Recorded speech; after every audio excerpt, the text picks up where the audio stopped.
आणि ह्या प्रकारे महाराष्ट्रातले अनेक कारखाने आपण सुरू केले, अनेक कारखान्याला आपण पाठबळ दिलं. पण मी आपल्याला स्पष्टपणे सांगतो, कारखान्याचा घास वाढवल्याशिवाय 1250चे कारखाने 2500चे कारखाने चालत नाही.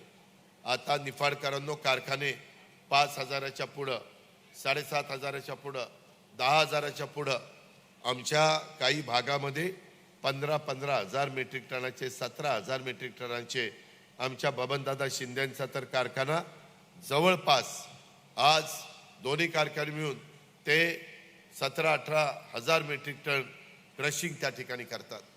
बदल झालाय, नवीन मशिनरी आली आहे, ऊस वाढतोय, पाण्याची व्यवस्था होतीये, लोकांचे कष्ट करण्याची तयारी आहे. काही जण चांगला भाव देतात. जर चांगला कारखाना चालवला, कर्जमुक्त कारखाना असला तर निफाडकरांनो भाव खूप चांगला देतोय तो. मी तुमच्या समोर बोलत असताना महाराष्ट्रात नंबर 1-2चे भाव मी माझ्या भागामध्ये देऊन दाखवले. माझ्या माळेगाव सहकारी साखर कारखान्याचा भाव 3636 रुपये टनाला बसला. किती? 3636. माझ्या सोमेश्वर कारखान्याचा भाव, जे माझ्या नेतृत्वाखाली तिथं चालतात सहकारी साखर कारखाने, 3571 रुपये भाव बसला. मला असं वाटतं